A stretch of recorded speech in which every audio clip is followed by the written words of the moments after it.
Is it possible to make yourself taller by fixing your posture? Yes, to the extent that it will help restore the height that you naturally should be. Here are the keys to understand and how you can fix it. Sitting all day and being sedentary can create compensatory curvature of our spine over time, which can actually make us feel shorter than we actually are. In this video today, I'm going to explain how, but also show you exercises that reverse the compensatory curvature of the spine, improve mobility, but also help us feel a little bit taller afterwards. First, it's really important to appreciate that the human body was built to express and have access to a lot of different variability of positions and also joint actions. We need to constantly throughout the day be exposed towards flexion, extension, internal rotation, external rotation, abduction, adduction, a lot of different things and a lot of different planes. This is what keeps our joints feeling good, lubricated, and also mobile. The problem with sitting and being inactive is that we lose access to consistent variability. So we end up being put in this consistent state of the following joint actions, and we lose the ability over time to access the opposite. Sitting is a position that's heavily biased towards a state of what we call flexion. Flexion is the act of things kind of moving forward within the sagittal plane of motion. The sagittal plane is the plane of motion where things move forward, back, up, and down. So with sitting, we're constantly exposed to this position where we are leaning forward. And so our hips are bent, and that is a state of what we call hip flexion. Our back is rounded forward, and our shoulders are rounded forward. That is a position of flexion of the spine. And we also have our head that is forward as well, if you're sitting like most people do. And that is a position of flexion within the cervical spine or the neck, particularly the lower part of it. Now, there are a ton of different YouTube videos and content all over social media about how to fix your posture that's caused by sitting.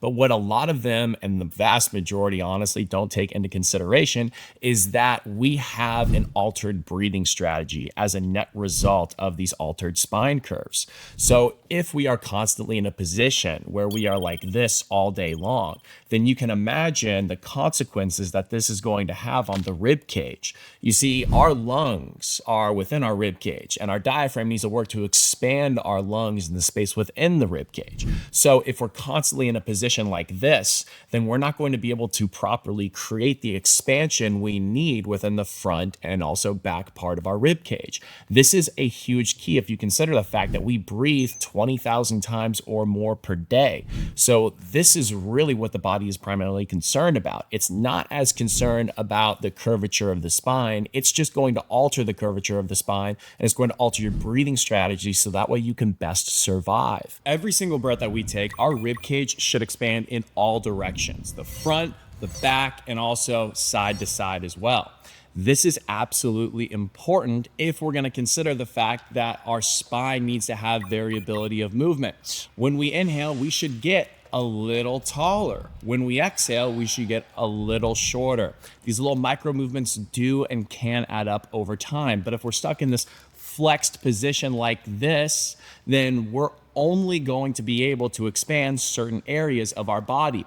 What typically happens here is that as we get stuck in this position more and more, the front of the rib cage gets really compressed, so we can't open up this space. The body senses that. And also, just because the rib cage is oriented forward, it doesn't mean that the back rib cage can open up. You can still have a really tight back rib cage, but rounded flexion through it, which is counterintuitive, but it's important to know that just because you're in this posture does not mean your back ribs open up appropriately. So what typically happens is that the body recognizes, oh wait, I can't really open up my rib cage properly anywhere. So the neck, which is now in this forward position, has muscles that can assist us in inhalation or help us out to elevate the rib cage. They shouldn't be working as primary drivers, but in this context, the scalenes and sternocleidomastoid muscles, which attach on our neck, on the collarbone, the first and second rib, they work in overdrive to help try to elevate the rib cage. And so they're trying to bring air in a compensatory manner, but this is just keeping us locked into this posture of this forward head and rounded shoulders, this flexion posture, because those muscles, when they start working too much, just simply pull our head more and more forward. So a good long-term fix is going to take into account that we need to alter and teach the body a better, more efficient breathing strategy, so that way every one of those 20,000 breaths, or at least more of them, relatively speaking, are keeping you in a better position where you're opening up the space that was previously limited. Otherwise, if you just do a bunch of exercises that are trying to improve extension in these areas that are biased towards flexion, that's great, but you're going to sit down again and immediately start reverting back to your other breathing strategy, your previous breathing strategy, which was you trying to use your neck to elevate your rib cage, and that is going to result in you just pulling everything forward again, because this is what your body likes to do. So we have to show it that there's a better way.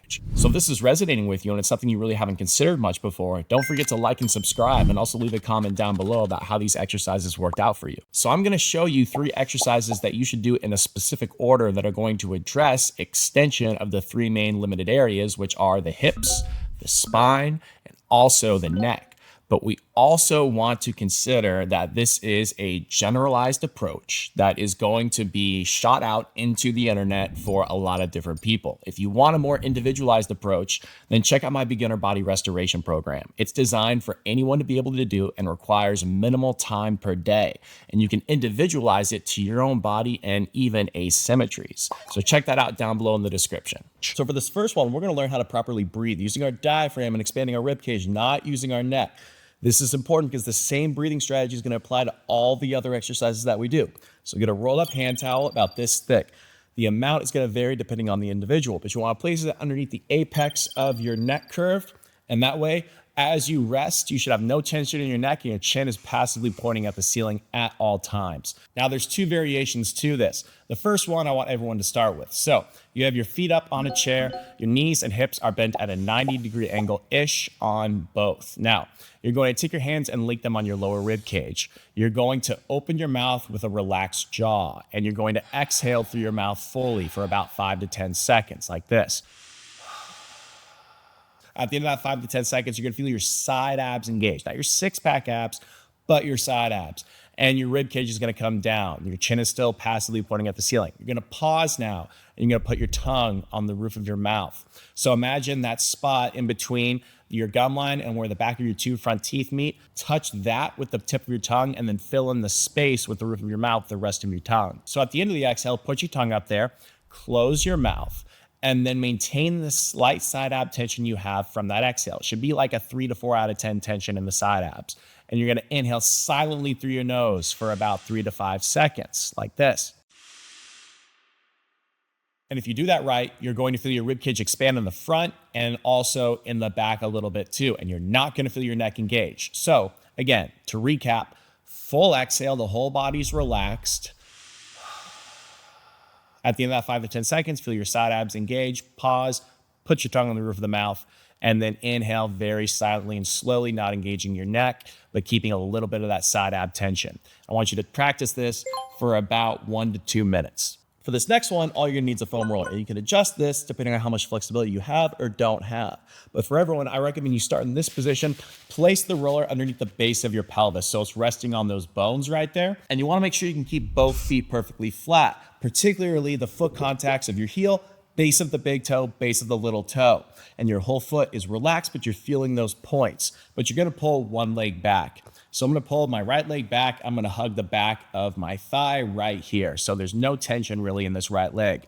Now, I wanna make sure that I can feel a little bit of pressure going down into those foot contacts on the left. Just a gentle amount. It should be evenly spread between my heel, big toe, and little toe. And as I press down very gently, I should feel about a 3 to 4 out of 10 engagement of my glute and my hamstring on this side. If one is more predominantly active than the other, that's okay. I'm not super worried about it. You should also feel a stretch on your hip flexor on this side. And so if you don't feel that, what you can do is 2 things. You could pull back this leg a little bit further and then repress down with that left leg or whatever side is down. And you can just hang out here. I'd highly recommend you start gentle. You should feel like a 3 to 4 out of 10 stretch here, 3 to 4 engagement back here. That's it. Don't go more than that. Also, don't pull this leg back so far to where you feel like you're gonna lose your foot contacts on the down leg or you're gonna feel a pinch in this hip. The other thing you can do is you can roll it up higher on yourself. So now it's at the upper part of my pelvis. And as I pull this leg back, I instantly feel a little bit more of a stretch on this hip flexor right here. And I'm still keeping my foot contacts on that left leg. I could pull this leg back a little bit further and now just go through this. And now the breathing is the exact same. Exhale fully through your mouth. Pause, find a little bit of the side abs, inhale through your nose, just like you did on the last exercise.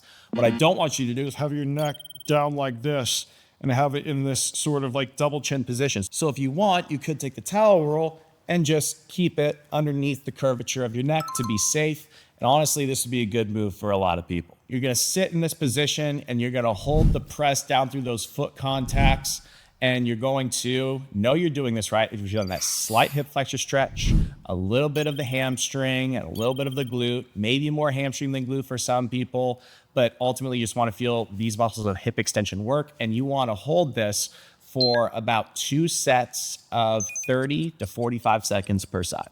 Now we're going to work on really getting more extension through our spine and also opening up the front side of the rib cage using the diaphragm, not the neck. So you want to get in this prone position. Your legs are just straight, hanging out, not really doing anything. And you want your elbows around the height of your shoulder. Some people will be more comfortable a little bit lower. For me, right about here is good. But you want to make sure that you can feel this inside portion of your elbow bone all the way up through the inside portion of your index finger right here. And you want to keep the rest of your hand flat as well, but those are the main areas of focus here. So you're going to have sort of this position with your hands formed, and you're going to start with your head down. And you're gently going to press evenly through that inner elbow and base of the index finger until you get up to a point where you feel like you're in a comfortable amount of extension and you're not really pushing it too much yet. And so right here, I'm going to keep my eyes looking about 4-ish feet in front of me, so that way I know my head is in a neutral position. Now I'm going to do that same exact breathing. Full exhale through the mouth. Relax jaw.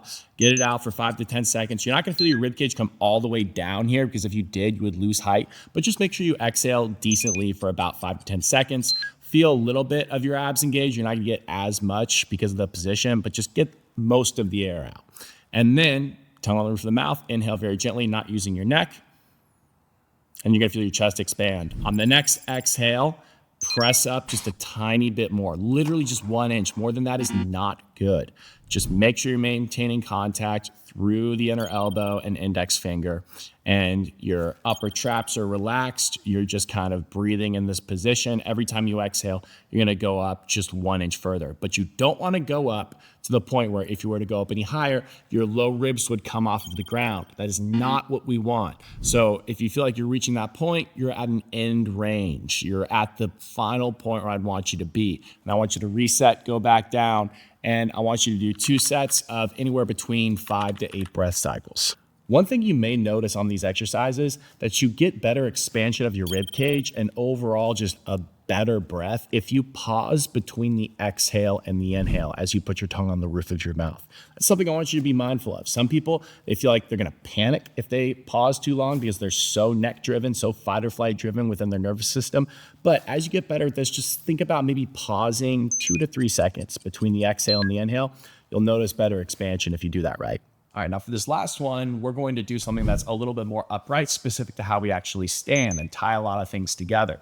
So we're gonna get 1 foot length away from the wall, and our feet are going to be hip width apart and our toes are gonna be straight ahead for the most part. Now throughout this, we wanna make sure we have contacts of those tripod contacts of the heel, the first metatarsal head, and the 5th metatarsal head. And you want your weight evenly distributed between those points in your foot at all times. Now, you're gonna start with your knees relatively straight and your back is against the wall, nice and flat. The base of your skull is against the wall and you're just kind of hanging out here to start. Now, this is gonna train our breath to work with our spine as it normally should. Because again, as we inhale, exhale, our breath should alter the curvature of our spine, but this is gonna be obviously a very exaggerated version of this, but should carry over to how we stand and within our posture more specifically because we're training it in that way. So what we're gonna do is start with our palms down here by our sides, facing the wall. And as we inhale, here's the key. Simultaneously, you are going to inhale, bend your knees, extend your spine, and then puff out your chest, and your low back's gonna come off the wall, your hands are gonna turn out. As you exhale through your mouth, fully You're gonna lock out your knees. Your low back's gonna flatten out against the wall. Your hands are gonna turn in now closer to the wall. Your shoulders are gonna round forward, but your upper back still needs to be on the wall. Now, I'm gonna go through a couple of reps here so you can get an idea for what it is. Inhale. Exhale.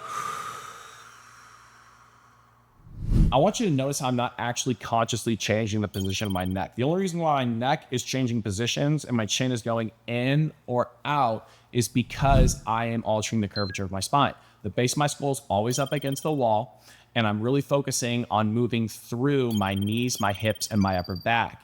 This is really just staying in the same position, and it'll naturally change as a byproduct of what's going on. So as I inhale, palms are gonna go out, shoulders are gonna come back together naturally.